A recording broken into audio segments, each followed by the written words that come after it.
금융당국이 중대 금융사고가 발생하면 대표이사에게 책임을 물을 수 있도록 관련 법 개정에 나섭니다.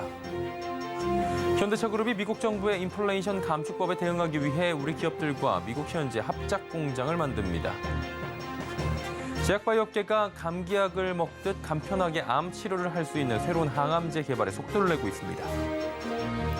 정부가 화물연대 파업에 우리 산업이 초토화될 판이라며 사상 초유의 업무 개시 명령을 발동했습니다. 이슈 플러스에서 자세히 짚어봅니다. 센 경제 라이브 출발합니다.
시청자 여러분 안녕하십니까? 센 경제 라이브 서정덕입니다.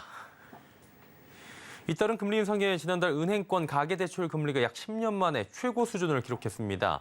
특히 신용대출 금리는 2013년 이후 처음으로 7%대를 돌파했는데요. 대출 금리는 연말에도 또다시 오를 것으로 보여 대출자들의 한숨이 더욱 깊어질 것으로 보입니다. 김미연 기자입니다. 지난달 은행권의 가계대출 평균 금리가 또다시 최고 수준을 기록했습니다. 한국은행이 오늘 공개한 10월 금융기관 가중평균금리 자료를 보면 예금은행의 신규 취급액 기준 가계대출금리는 연 5.34%로 집계됐습니다. 전달보다 0.19%포인트 올랐습니다. 2012년 6월 이래 10년 4개월 만에 가장 높은 수준입니다. 이 가운데 신규 주택담보대출금리는 전달보다 0.03%포인트 오른 4.82%를 신규 일반 신용 대출 금리는 0.6%포인트 오른 7.2%를 기록했습니다. 신용 대출 금리가 7%를 넘어선 건 2013년 1월 이후 처음입니다. 한국은행은 지표 금리가 올랐고 특히 신용 대출 금리는 일부 은행이 고신용 대출자에 대한 신용 대출을 줄인 점 등이 반영됐다고 설명했습니다. 은행들의 수익성과 관련 있는 잔액 기준 예대금리 차는 2.46%로 한 달 전과 같았습니다. 내년에도 한두 차례 기준금리 인상이 예고돼 있는 만큼 대출금리 오름세는 당분간 이어질 전망입니다. 기준금리가 오르면 대출금리가 오를 수밖에 없어요. 잠시 어떻게 하려고 해도 대출금리가 안 오를 수가 없어요. 그러니까 은행은 어쨌든 자기가 예금금리 주는 것보다 높이 받고 대출을 해줘야겠죠. 이미 은행권 대출금리 상단은 연 8%를 넘어선 가운데 가계부담은 계속 늘어날 것으로 우려됩니다. 서울경제TV 김미연입니다. 금융당국이 최근 반복되는 금융권의 금융사고를 막기 위해 금융판 중대재해처벌법을 꺼내들었습니다. 금융위원회는 오늘 금융권 내부통제 제도 개선 TF 중간 논의 결과 발표에서 내부통제 제도의 실효성을 높이기 위해 대표이사와 이사회 및 임원의 책임을 강화한다고 밝혔습니다. 먼저 당국은 내부 통제와 관련해 심각한 중대 금융사고가 발생할 경우 대표이사에게 총괄 책임을 묻기로 했습니다. 대표이사 범위에는 금융지주의 회장도 포함됩니다.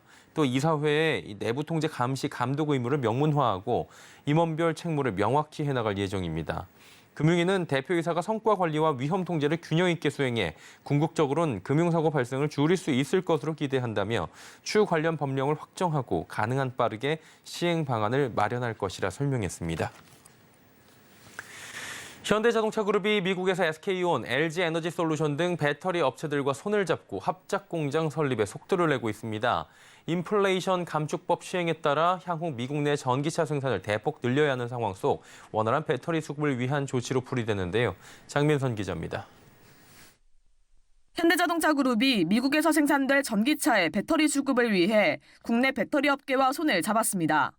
글로벌 전기차 강자로 자리매김하기 위해 국내 주요 배터리사와 협력을 강화하는 겁니다. 현대차그룹과 SK온은 오늘 북미 전기차 배터리 공급 협력을 위한 업무 협약을 체결했습니다. 양차는 현대차그룹의 미국 내 전기차 공장에 SK온 배터리를 2025년 이후 공급하는 방안을 추진합니다. 공급 물량, 협력 형태, 공급 시점 등 구체적인 사안은 추후 논의할 예정입니다. 현대차그룹은 이번 협약으로 미국 전기차 시장 공략에 박차를 가하는 동시에 안정적인 공급을 바탕으로 시장 주도권을 확보하길 기대한다고 밝혔습니다. 현대차그룹은 SK온 외에도 또 다른 국내 배터리 업체인 LG에너지솔루션과 미국 내 배터리 공급과 관련한 협력 방안을 논의하고 있는 것으로 알려졌습니다. 업계에서는 현대차그룹과 국내 배터리 업계와의 협력이 합작법인을 통한 현지 공장 신설로 이어질 가능성이 높다고 보고 있습니다. 현대차그룹이 국내 배터리 업체들과 협력하는 것은 미국 정부의 인플레이션 감축법으로 배터리 소재, 배터리셀, 전기차까지 미국 현지 생산을 대폭 늘려야 하기 때문입니다. 다만 현대차그룹은 양사와 협력에 대해 아직 확정된 것이 없다며 확대 해석을 경계하고 있습니다.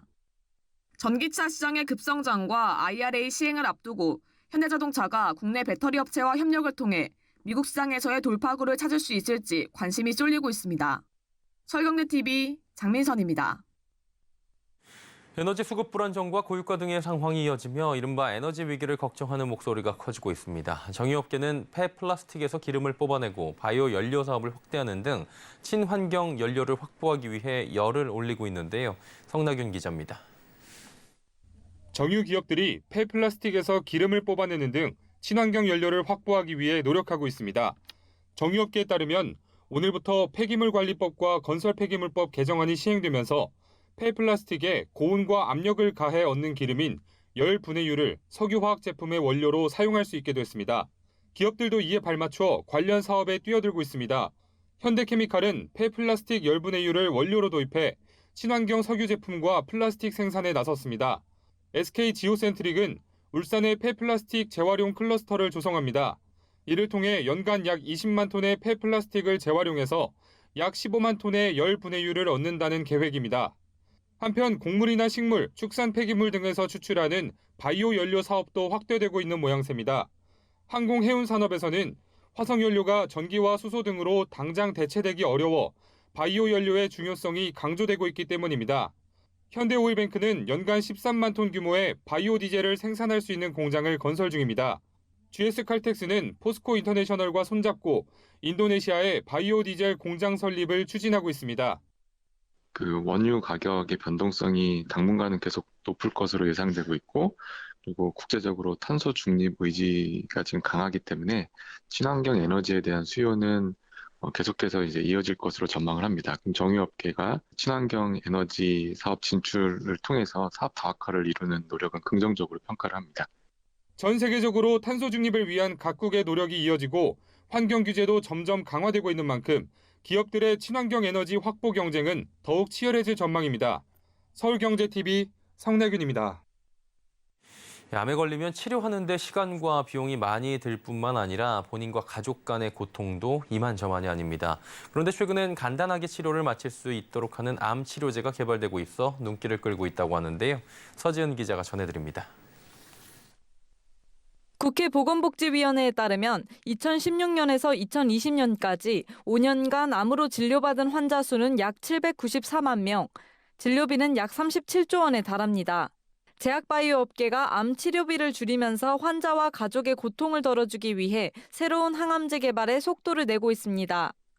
현대바이오는 환자들의 비용 부담 등을 덜기 위해 항암제 2회 투약으로 8일 만에 치료를 마칠 수 있는 치료법을 개발하고 있습니다. 항암제의 독성 제어를 핵심으로 한 새로운 치료법으로 암 환자들이 치료하는 기간 동안 큰 고통 없이 통원 치료가 가능하도록 하는 게 목표입니다. 현대바이오는 무고통 항암제로 개발한 폴리탁셀의 췌장암 대상 글로벌 임상 일상 계획을 호주 암 전문병원과 협의 중입니다. 폴리탁셀 같은 경우에는 독성이 현저히 제어된 물질이기 때문에 100%의 생존율을 보이는 것이 확인이 되었습니다. 항암제의 그 부작용으로 인해서 고통받는 암 환자들에게 어떤 희망이 되기를 기대해 봅니다. 크리스탈지노믹스는 암세포를 파괴하는 면역세포의 공격력을 증가시키는 면역관문 억제제 확보에 공을 들이고 있습니다. 이 회사는 중국 항서제약이 개발한 면역관문 억제제 캄렐리주맙의 국내 허가를 위한 임상시험을 신청했습니다. 캄렐리주맙은 기존 항암제와 병용하면 더 큰 치료 효과를 보일 것으로 기대되고 있습니다. 지노맨 컴퍼니는 식품의약안전처로부터 현재 개발 중인 면역관문 억제제 GN001에 대한 임상 이상시험 계획을 승인받았습니다. 제약바이오 업계가 고통을 최소화하고 치료를 간단하게 끝낼 수 있는 항암제 개발에 속도를 내고 있어 관련 시장은 더욱 커질 것으로 전망됩니다. 서울경제TV 서진입니다. 국내 자산운용사의 새로운 먹을거리로 떠오른 단일 종목 상장지수 펀드가 오늘 상장을 했습니다. 운용사별로 편입한 종목이 다른 만큼 경쟁은 더욱 치열해질 것으로 점쳐지고 있는데요. 윤혜림 기자입니다. 오늘 유가증권 시장에 단일 종목 ETF 4종이 상장했습니다. 삼성자산운용은 삼성전자 한 종목과 5년 이하 국고채 9종목을, 한화자산운용은 애플 한 종목과 3, 5, 10년 국고채 9종목으로 상품을 구성했습니다. 미래에셋자산운용, 한국투자신탁운용은 각각 테슬라와 엔비디아를 단일 종목으로 채택했습니다. 상장 첫날 주가는 대부분 약세를 보였지만 테슬라 단일 종목 ETF는 거래 대금이 120억 원을 웃돌며 투자자의 인기를 끌었습니다. 기존 주식 채권 혼합형 ETF는 상품별로 10개 이상의 종목을 편입해야 했습니다. 하지만 지난 8월 금융투자업 규정이 개정되며 소수 주식과 채권의 조합으로도 상품을 출시할 수 있게 돼 개별 주식에 직접 투자하는 효과를 낼 수 있게 된 것입니다. 특히 단일 종목 혼합형 ETF는 퇴직연금 시장에서 활용도가 높을 것으로 기대됩니다. 퇴직연금 적립금의 30%는 안전자산에 투자해야 하는데 출시된 단일 종목 ETF는 주식 비중이 40% 미만인 안전자산에 포함되기 때문입니다. 금융시장 규정이 바뀌면서 주식과 채권을 합해서 10개 이상만 종목이 분산이 되면 ETF로 나올 수 있게끔 규제가 완화가 됐습니다. 이런 연금 자산에서 이제 이 안전 자산 30%의 비중을 단일 종목 혼합형 ETF에 투자를 하시게 되면 전체 포트폴리오의 79%까지 주식에 투자하는 그런 효과를 낼 수가 있죠. 다만 단일 종목 ETF는 한 종목에 집중적으로 투자함에 따라 안정성이 낮아질 수 있어 투자 시 유의해야 합니다. 한국거래소는 기존 상품과 달리 특정 종목 또는 소수 종목에 집중 투자함에 따라 종목별 이슈, 시장 상황 등의 기인의 변동성이 확대될 가능성이 있어 구조에 대한 정확한 이해가 필요하다고 전했습니다.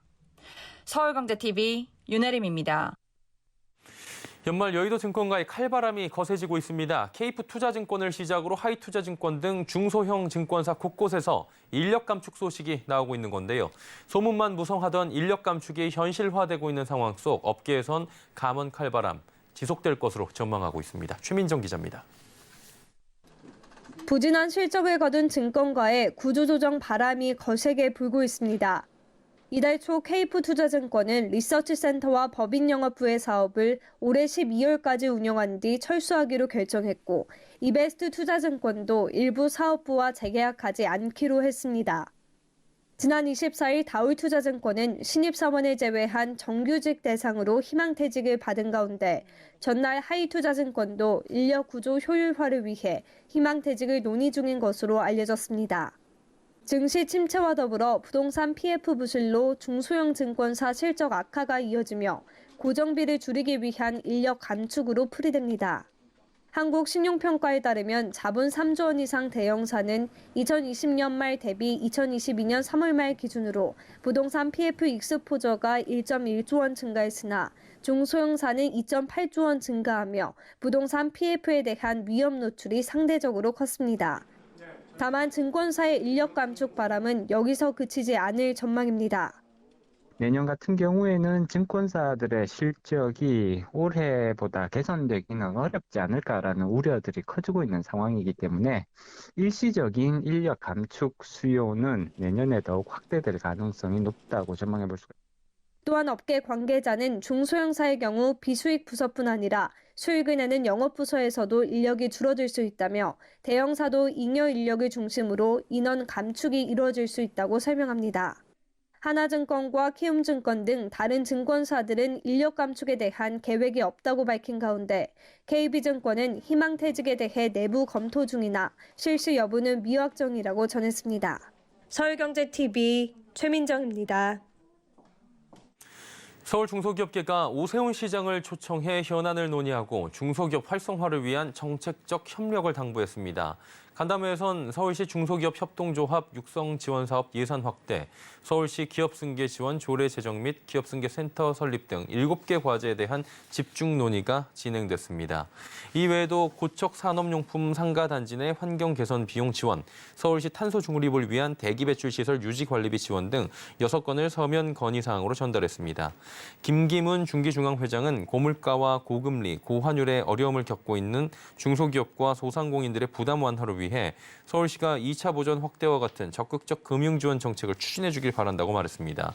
이에 오세훈 시장은 내년 상반기 경기가 굉장히 어렵다는 전망이 대세를 이루고 있다며 묵묵하게 최선을 다하고 있는 중소기업과 또 소상공인들에게 미력이나마 서울시가 도움이 될 수 있도록 하겠다고 답했습니다.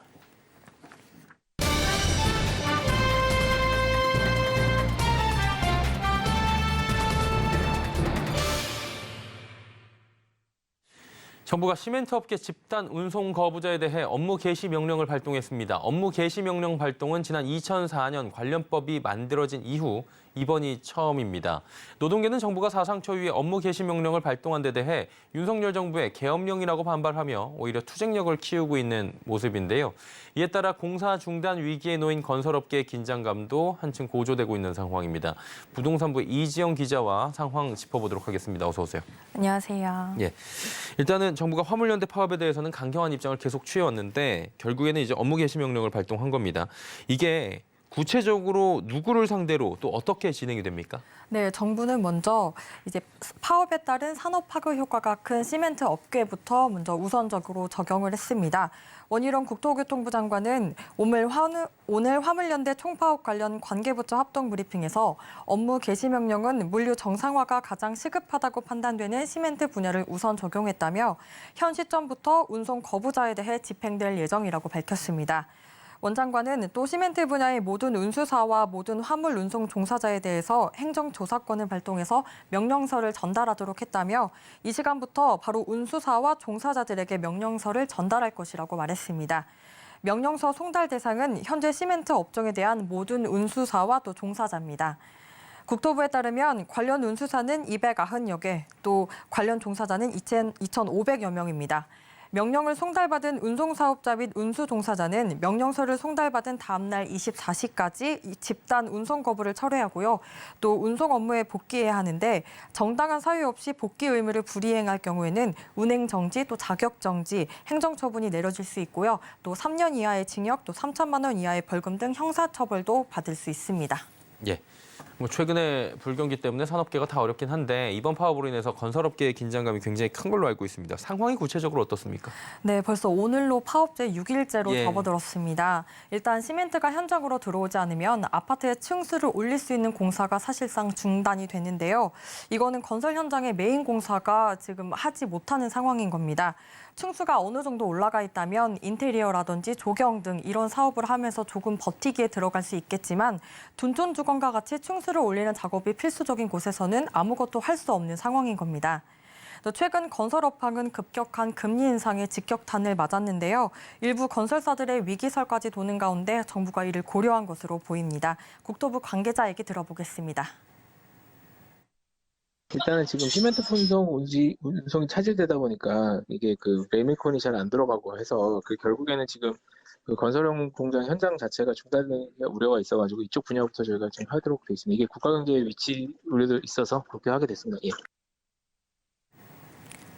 건설 현장은 혹한기를 앞두고 건설 공사가 한창 진행돼야 합니다. 한파가 불어닥치면 콘크리트 양상이 힘들어지기 때문인데요.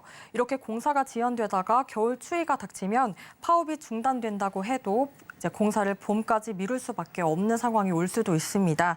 그렇게 되면은 공기 지연에 따른 피해가 발생할 수도 있는 겁니다. 갈등은 혼자 하는 게 아니잖아요. 양측의 입장이 다 있을 수밖에 없고요. 강대강이긴 한데 그렇다면 이제 화물연대 측의 입장은 구체적으로 또 어떤 겁니까? 네, 화물연대는 이제 노동자의 생존권을 직접적으로 정부가 박탈한 거라며 이 명령을 이행하지 않겠다는 입장을 내놨습니다. 또 이와 관련해서 화물연대 관계자 얘기부터 들어보겠습니다. 화물연대는 이런 정부의 반헌법적인 업무 개시 명령을 거부합니다. 저희는 흔들림 없이 총파업 투쟁을 이어갈 것이고 또 반헌법적인 업무 개시 명령에 대항해서 양심적인 변호사, 노무사, 학자들과 전문가들과 법적 대응도 진행을 할 거고요. 네, 화물연대는 업무 개시 명령 의결 직후 바로 성명서를 내고 윤석열 정부는 화물 노동자들에게 계엄령을 선포했다며 투쟁을 계속 이어가겠다는 입장을 내놨습니다. 또 개인 사업자가 자신의 영업을 하지 않겠다는데 이를 정부가 나서서 일을 하라고 강요하는 거는 또 어불성설이라며 업무 개시 명령 엄포를 즉각 중단하라고도 덧붙였습니다. 이렇게 양측이 서로 대치의 수위를 높이다 보면 이번 사태의 전선이 더욱 확대될 수 있다는 우려도 나오고 있습니다. 상급 단체인 공공운수노조와 민주노총이 정부의 결정을 강력히 규탄하면서 화물연대와 투쟁을 계속 지속해 나갈 것을 선언했는데요. 또 공공운수노조는 정부가 결정한 화물연대에 대한 업무 개시 명령은 사상 초유의 노동 탄압이자 또 헌법 유린으로 기록될 것이라며 업무 개시 명령에 따라 닥쳐올 파국의 책임은 온전히 윤석열 정부에 있다고 말했습니다. 또 민주노총도 업무 개시 명령 발동 즉시 전 조직이 적극적인 연대와 투쟁을 결의했다면서 이번 투쟁에 민주노총이 앞장서서 싸울 것이며 반드시 승리로 이끌 것이라는 이야기를 내놨습니다. 예, 오늘 업무 개시 명령이 떨어졌다고 해가지고 당장 무엇이 해결될 것으로 보이진 않고요. 강대강으로 제법 갈 것 같다라는 이런 생각도 들 수밖에 없을 것 같은데요. 구체적으로 파업 쟁점은 뭡니까? 네, 화물연대는요, 안전운임제 영구화와 또 품목 확대를 요구하고 있고요. 이와 반대로 정부는 안전운임제는 3년만 더 연장하고 적용 품목 확대는 어렵다는 입장입니다. 안전운임제는 쉽게 말해서 최저임금제처럼 최저 운송료를 보장하는 제도입니다. 화물을 옮기는 대가로 주는 운송료는 보통 물건을 옮겨달라고 요청한 사람이 정했는데요. 화물 노동자는 이 운송료에서 트럭의 기름값 그리고 또 수리비를 모두 해결해야 했습니다. 그렇다 보니 차주들이 또 과로나 과적을 하는 일이 많이 생겨서 정부에서는 2020년 이 안전운임제를 시행을 했는데요. 그 당시에 이 안전운임제를 영구가 아니라 3년 뒤에 없어지는 일몰제로 시행을 했습니다. 그래서 이제 내년이면은 이 법이 끝나는 상황입니다. 두 번째로는 품목 확대 이야기인데요. 안전운임제가 적용되는 화물차주는 시멘트랑 그리고 컨테이너선 등 대형 화물차주들이 주로 대상입니다. 근데 이 두 품목뿐만 아니라 이제 적용하는 품목을 늘려달라는 이야기입니다. 예. 화물연대 파업과 관련된 이야기들 짚어봤습니다. 부동산부의 이지영 기자였습니다. 고맙습니다.